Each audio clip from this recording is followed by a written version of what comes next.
মা মা এই গানটা গাইতো এইভাবে, ঠিক এইভাবে। কতদিন পরে শুনলাম।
দিদিভাই যে কি করে একা সব সামলাতো, আমি তো পুরো হাবুডুবু খাচ্ছি এই প্রেসের কাজ নিয়ে।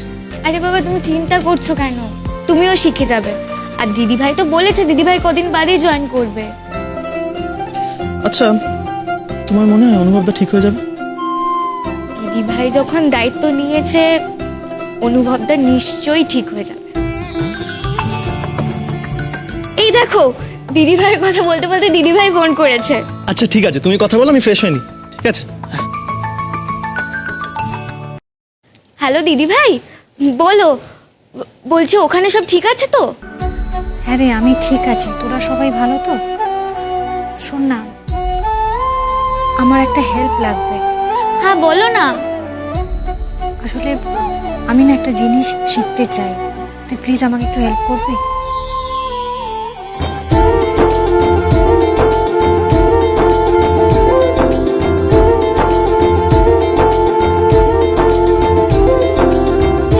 একদম শিওর, আমি কথা বলে রাখছি কাল থেকে। Thank you.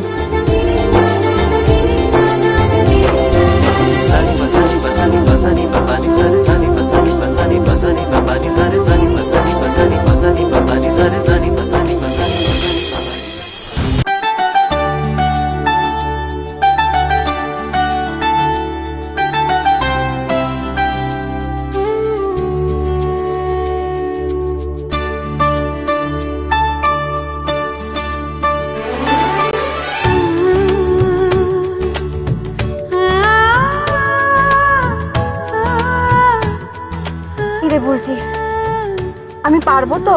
দিদি ভাই, তুমি ভয় পাচ্ছ কেন? তুমি তো আগে বাবার গাড়ি চালিয়েছো, তুমি পারবে। হ্যাঁ চালিয়েছিলাম, সে তো অনেকদিন আগে বাবা শিখিয়েছিল। আর আমি যখন চালাতাম তখন বাবা পাশে বসে থাকতো। এ তো সব সিস্টেম বদলে গেছে। এই গাড়ি তো আগে চালাইনি, ব্রেক অ্যাক্সিলারেটর সব গুলিয়ে যাচ্ছে। ও প্রথম প্রথম সবারই একটু একটু গুলিয়ে যায়। তুমি ভেবো না, তুমি পারবে। চালাও চালাও, তুমি পারবে।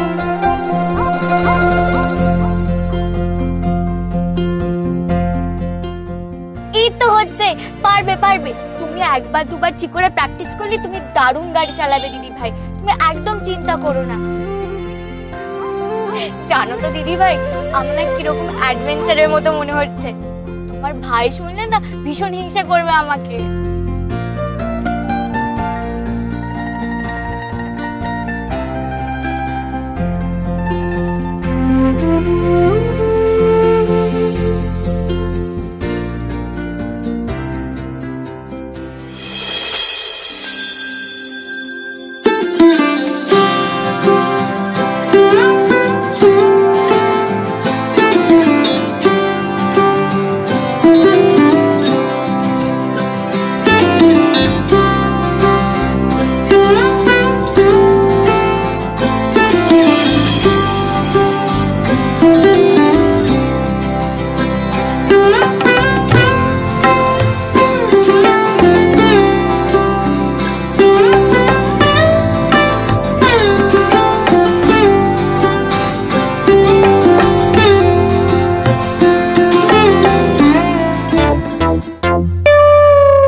ডিনারের এত তাড়া কি ছিল তোর?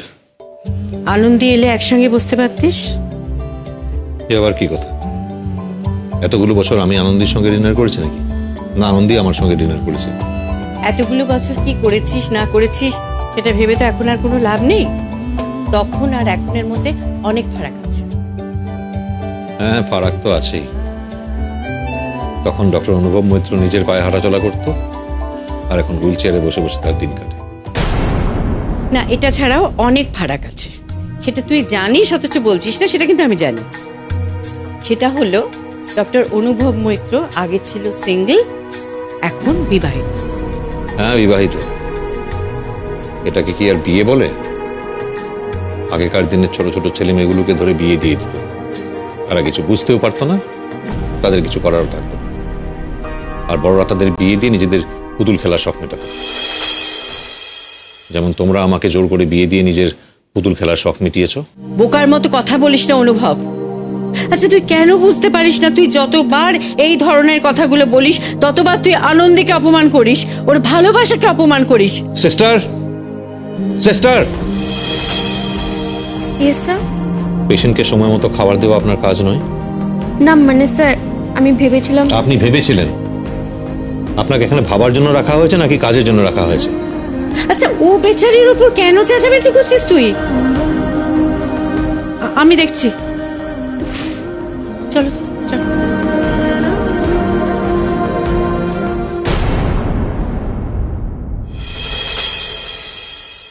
আশ্চর্য, আমি কেন আনন্দীর কথা ভাবছি, কেন আমি অপেক্ষা করে আছি ওর জন্য? ও আমার অভ্যেস হয়ে যাচ্ছে ক্রমশ। এটা ঠিক নয়। সেই সকাল সকাল বেরোলো প্রেসে যাচ্ছি বলে। ভালো, প্রেসের কাজে মন দেওয়া দরকার। আমার কথার কিছুটা হলো এফেক্ট হয়েছে। এইভাবে আমি আনন্দীকে ওর নিজের জগতে, নিজের কক্ষপথে আবার ফিরিয়ে দেব। একটা পঙ্গু লোকের সঙ্গে আনন্দীর মতো একটা মেয়ে কেন জীবন কাটাবে? না, এবারে রাগারাগি করে না, ওকে সবটা বুঝিয়ে বলতে হবে।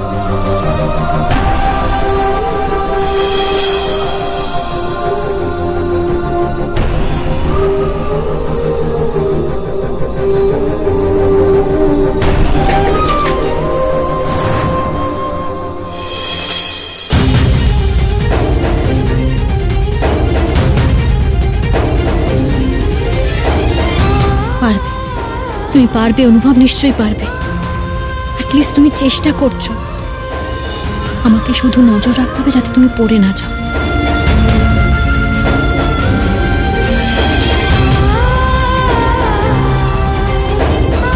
ওয়ার্থলেস, টোটাল ওয়ার্থলেস আমি।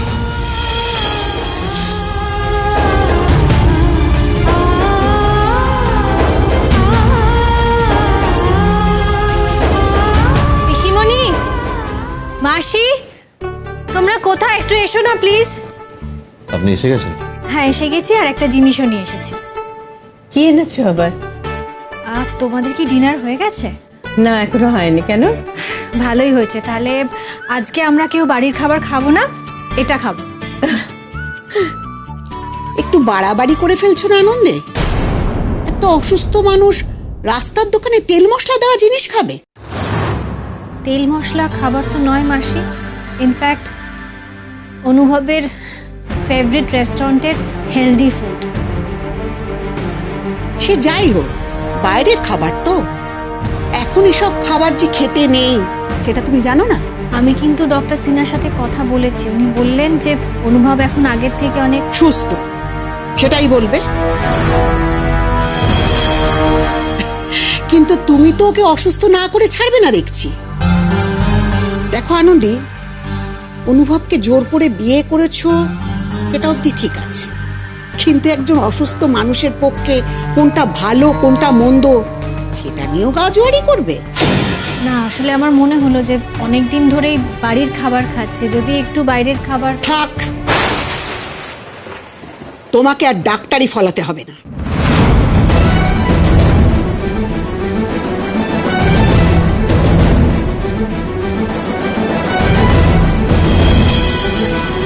আপনি এখানে দাঁড়িয়ে দাঁড়িয়ে কি দেখছেন? কতক্ষণ হয়ে গেল বলছি খাবার দিন। খাবার দেওয়ার হলে দিন, না হলে বলে দিন। আমি ঘরে চলে যাচ্ছি। না স্যার, হয়ে গেছে স্যার, হয়ে গেছে। 1 মিনিট স্যার, 1 মিনিট।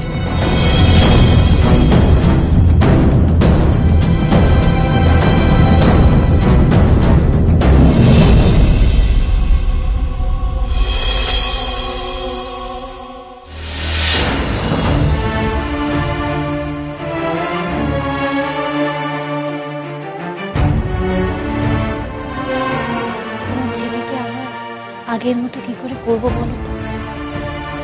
ওর চোখের সামনে থেকে দূরে চলে গেলেও যদি ভালো থাকতো, আমি তাই করতাম। তো ও যে আমাকে বড্ড ভালোবাসে, আর সেই জন্যই আমার সঙ্গে এই খারাপ ব্যবহারটা করছে। তুমি জানো তো, এটা ওর একটা প্ল্যান, যাতে আমি ওর থেকে দূরে সরে থাকি। কিন্তু ওর যে ভাবনাটা সম্পূর্ণভাবে ভুল। ও ভাবছে যে আমি যদি ওর থেকে দূরে সরে যাই, তাহলে আমি আমার জীবনে খুব ভালো থাকবো। ও তো সেটা ভুল করছে। আমি যদি ওর থেকে দূরে থাকি, ও ভালো থাকবে না, কারণ আমরা একে অপরকে খুব ভালোবাসি, একে অপরের থেকে দূরে সরে থাকতে পারি না। এটা ওকে বুঝতে হবে। আমি শুধু ওর মধ্যে বিশ্বাসটুকু জাগিয়ে তুলি যে ও আবার